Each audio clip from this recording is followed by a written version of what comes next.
My name is Brother Marty. This is the SENEGAMBIA One channel. I wanted to speak to you because of some more bad news emanating from the Gambia. As of this past week, so it's probably, I think it was Wednesday, we had another person who's died. Let me get my words right. There's another person who's been killed in the Gambia. Brother who's from the Caribbean, obviously, but he was staying in the UK. Now, what is distressing about it is that this brother, his name is Leonard Dominique. This was his last post he put up on Facebook. So you can see he's been looking for months to get over to Gambia, and it's probably just the tip of the iceberg. He's obviously been planning this for a long time. He's obviously been planning this for a long time. You can see in his previous posts that he's been speaking of different business ideas and so on and so forth. So to be able to actually get from talk into do really speaks to his level of commitment to coming over to Africa and actually making a go of it. So he gets over to Africa and he buys a 10-wheeler truck. And I'll have a picture of the truck at the end of this video for you to see. He employs a local young man to be his driver. I'll have his picture at the end as well for you to see. And his plan is to be able to move building materials back and forth across the country to ensure that people can build their homes. So it's a very straightforward, profitable business that he's got in mind, and he's working it. So there he is, he's in his truck. It's him, his driver, and he's on the phone to his daughter. She overhears that the driver says the truck has a problem, pulls over, at which point he mercilessly attacks Brother Leonard. Attacks the man with a knife, stabs him up.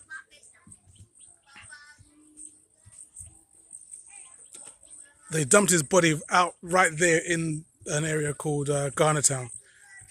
It's so close because it's like just in between where Sister Veronica and Miss Mary died. Just in case you don't know, let me give you some context, right? So first there was Veronica, who had passed away, an American sister. She had died. She died apparently in a house. She died in her house. Apparently there's no foul play according to police. She's just in her house and she just wakes up dead. Then, like a few weeks later on, Miss Mary dies. And Miss Mary's husband has gone back for some reason over to America. And just within the weekend that he's not in the house, she dies in her house by herself. And people are like, yeah, nothing to see here. That's not strange at all. Then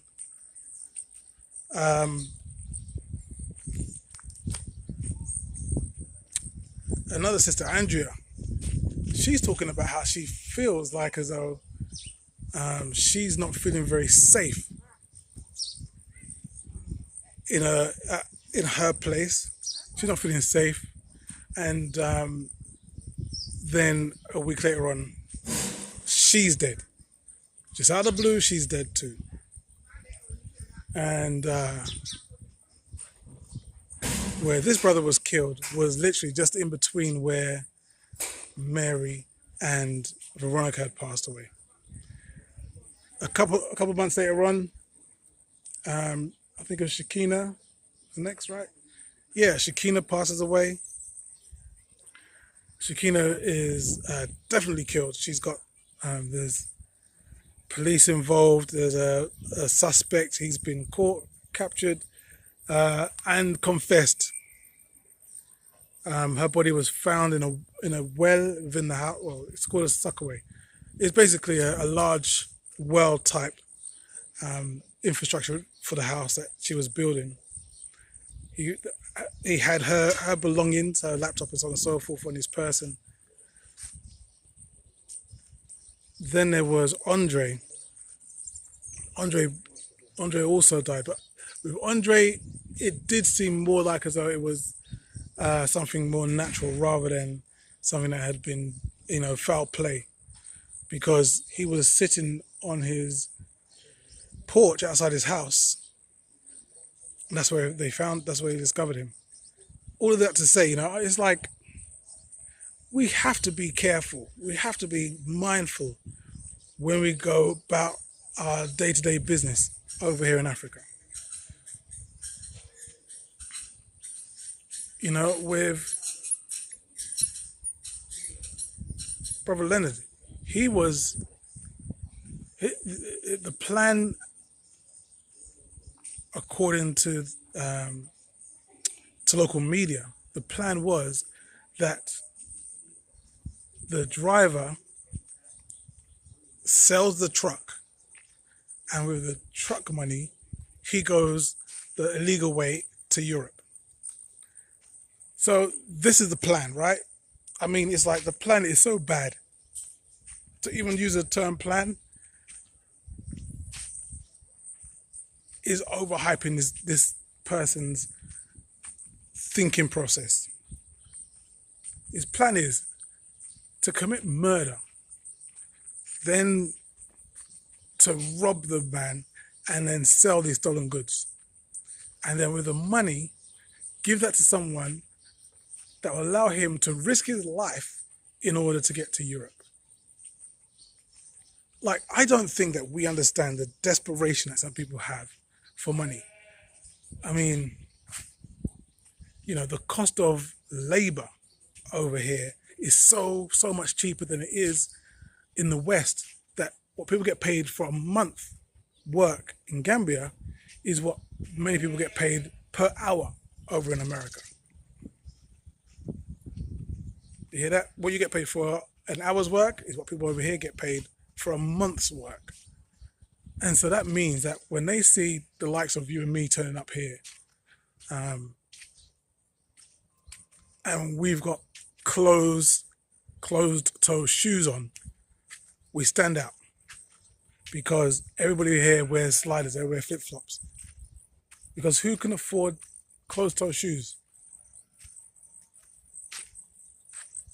So, there is this kind of, so we stand out. We stand out. Who can afford to get a haircut regularly? We stand out, like with the simplest things, we stand out. And I've said in previous videos that you've got to be aware of what you do. Whenever I go out, I've sold about 15 plots of land over in the Gambia. Every time I went out, there was one time I forgot, but intentionally, every time I went out, I had a machete with me. Because I'm going out into the bush where no one knows where I am, where no one can see me because we're off the road. And even though I don't know how to use a machete, I'm from London. I'm not using machetes usually. But just having it would be enough to make someone think twice, you know what I mean? Make someone think twice before trying me. That was a hope, that was a plan. And the fact that I'm still here tells me that it's worked. We've got to be so careful nowadays, brothers and sisters. Like, when you are doing business with somebody, take someone with you. When I see these Indians moving about doing their business in the Gambia, you'll see a pickup truck with 4 Indians and a Gambian driver. So no one's getting touched. No Indian man's getting touched in that business transaction. None. Because it's a lot easier to kill one man than to kill four men at the same time. You know, I said in the previous video, you know what?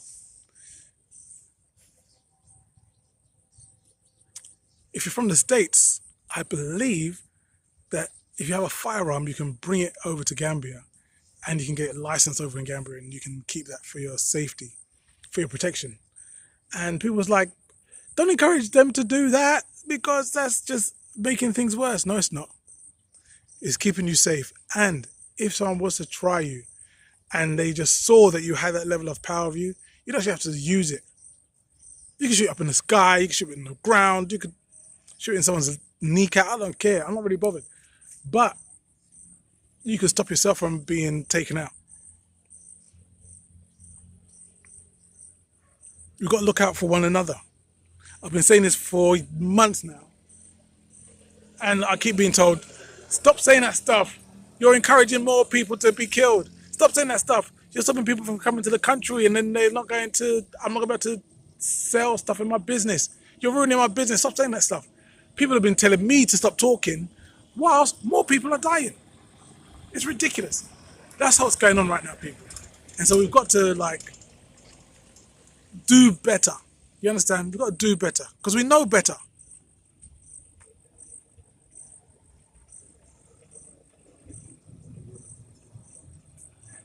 Yeah, there's opportunities over here.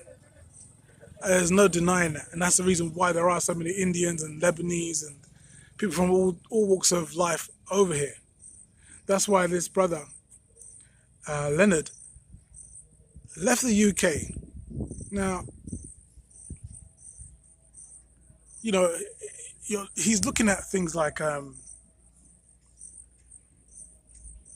was he looking at? He's looking at things like stocks and shares and so on and so forth to make his money. And that's what he's putting. That's what he's posting on his Facebook page. But he pulls the trigger on coming to Africa. So he was looking at different routes to be able to make an income. And the one that he decides on, let me move because the camera's tripping with his background. The one that he agrees, he sticks with, he goes with, is coming over to Africa and doing his best here. And it worked. He had himself a 10-wheeler truck. He had a member of staff.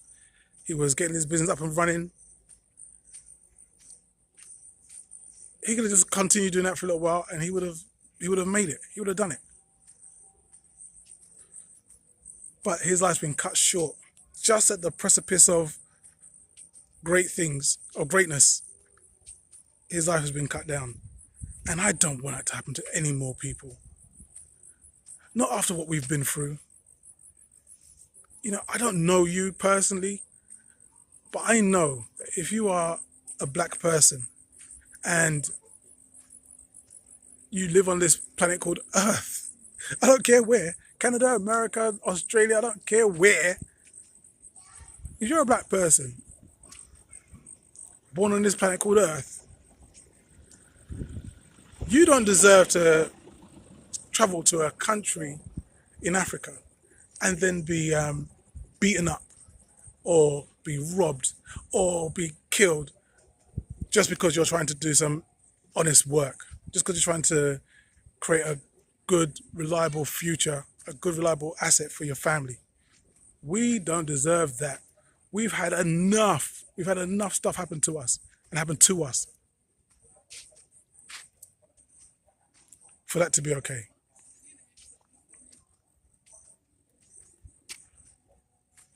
All we've got is each other.